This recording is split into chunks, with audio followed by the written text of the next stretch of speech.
Welcome. You're listening to John Hyman from Commercial Real Estate Online. If this is the first time that you've visited us, our website is commercial-realestate-training.com, and at that website we have plenty of tips, tools and ideas to help brokers and agents around the world, particularly with their skills. And indeed today I'm going to, in this video, talk about tenant advocacy, and this is the written text which supports that particular topic in the video that I will be talking to. In saying that, in their website also over the last few days I have put up a particular chart for tactical sales pitch checklist for brokers in sales and leasing. So there's plenty of tips and ideas at the website for you if you would like to get them. So now let's have a look at the program, and we can look at the topic, which is tenancy advocacy and leasing opportunity. Now, some of us have worked in tenant advocacy and particularly in leasing. It is the reverse normal client process where you are now to be working with the tenant in finding the right premises and the right location. Of course, it is a very lucrative part of the property leasing market if you are to work in a larger town or city as a broker or an agent. You should also work from a leasing perspective, a specialist perspective with the larger corporate tenants. That's where the money is. So here is a fundamental rule if you are to be part of the property brokerage and leasing market today. Work only with the leasing requirements of larger corporate tenants and with their business needs. That's the rule. Size really does matter if you are to be a tenant advocate in a specialist way in leasing commercial, industrial or retail property. It is a simple rule, and it comes about on the basis that, here we go. Number one, corporate tenants. Corporate tenants are open to seeking and having professional help in finding new premises for their business. You can be the person to help them with that. Number two, larger businesses. Larger businesses are receptive to paying good commissions for quality leasing services to be provided. Of course, you can do that. That being said, you will need to provide specialist property experience and market knowledge to help that tenant with their property selection and their leasing requirements.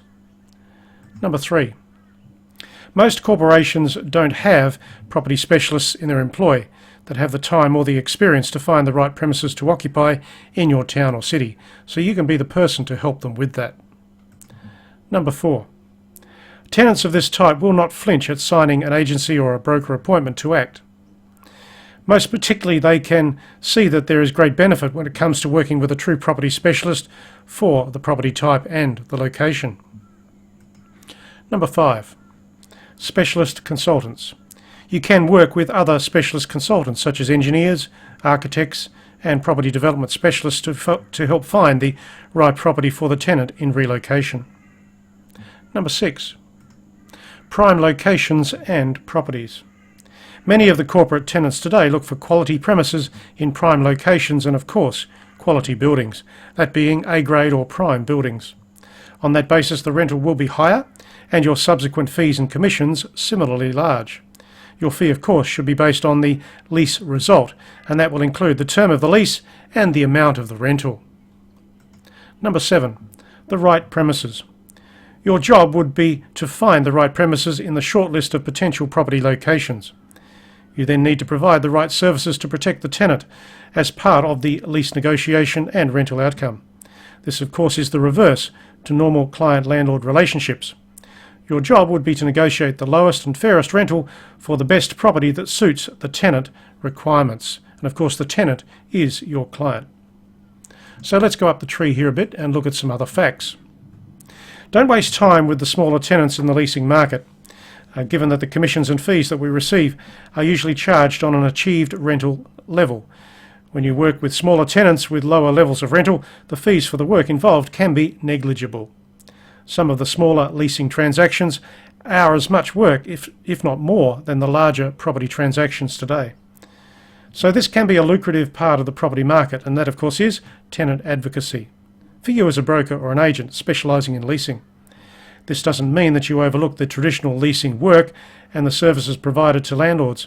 Tenant advocacy is a simple variation on a theme on the leasing services provided. You will, however, require specific marketing packages designed for the tenants that you serve in your town or city. So to help with that process, here are some of the typical factors, the particular services that apply to tenant advocacy today. They can help you in securing the new property for your tenant client. So let's look at number 1, staff. Every business will have particular needs when it comes to staff function and business operation. You will need to know how the business operates around staff and customers. The property will have configuration requirements to serve both. If the business is currently operating from other premises, you can visit the location to identify strengths and weaknesses of occupancy. Number 2, the timing of the changeover. Every business will have an ideal time to relocate. That time frame will have something to do with their market share and customer interaction. Take the time to understand the best methods of property procurement and lease negotiation. Also understand the ideal times for the commencement of the new lease in the new location. And indeed, you might seek a particular incentive as part of that new occupancy for your tenant, your client. Next, customers. Customers, and particularly some businesses, have special customer requirements. They will include car parking, services and amenities for those customers, reception areas, common areas, and frequency of access. A business with a large customer base will likely have a very specific focus on customer comfort and customer support in property layout and design. The property will need to integrate around those client-customer factors. Next, expansion and contraction. Many businesses will have a requirement for expansion and or contraction over the years, and of course a lease goes for a number of years. In a long lease, these factors will need to be considered by the tenant and integrated into the lease negotiation. Whilst it will be nice for the tenant to have option alternatives as part of extending the lease structure in the future, look at the rent review profiles and the option structures, as they may or may not suit your tenant client over the years. As a tenant advocate, your job is to negotiate a workable lease for your client as the tenant. Consider the future of the business and how you can improve the outcomes of lease negotiation for your tenant.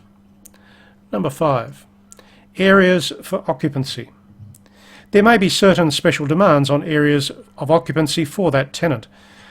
For example, floor plates, special zones such as warehouse and office area, they will all have occupancy factors and challenges to consider. You may need to work with the architect, the consultants for the tenant, in understanding fit-out design and property usage given the areas of occupancy. Now let's have a look at permitted use. The permitted use for the premises should be in sympathy with and compliant to the local property zoning, that is the development zoning. The lease will also be designed around the factors of permitted use and property occupation. You can provide assistance to the tenants in achieving the most workable lease for their future occupancy. Number 7, budgets and lease terms. Every tenant will have certain limitations when it comes to a rental and occupancy budget. You can help with the negotiation for the tenant by limiting their exposure to aggressively structured landlord rentals and occupancy costs. A clear understanding of market rental conditions will help you in achieving that. You should also have a good working knowledge when it comes to the rental strategies and structures, those market rentals that apply locally in your area, your town or your city. Number 8, amenities and services. Now a tenant will have particular requirements regarding services and amenities, together with the use of improvements within the premises to be leased. Working closely with the tenant as part of tenant advocacy will help you to understand those requirements and how they will integrate into a selected property to lease, into the lease documentation. Number 9, location. Larger corporate businesses today will have a specific location need, suited to their staffing structure, their customer base and the way in which they do their business. Factors of transport, communication, access to raw materials, services and supply will all have an impact on the ideal location to be selected or shortlisted with potential lease potential. Work closely with that tenant to understand their priorities in this way. So there we go. There are the topics that relate to tenant advocacy and leasing opportunity. There are some very specific things that you can do here, that is with and as part of providing specialist tenant advocacy service. Take the time to fully understand your tenant as a client, make sure that they are suitably large for the services to be provided, and get them to sign a legal agency appointment before you spend any time on the professional leasing engagement. So that's the end of this topic today. Of course, you can get more details from our website, and that website is commercial-real-estate-training.com. My name is John Hyman. Thanks for listening to this video today. I hope I have been able to assist you when it comes to tenant advocacy work and the leasing strategies that apply to fine commercial, industrial and retail property today. Thank you and goodbye.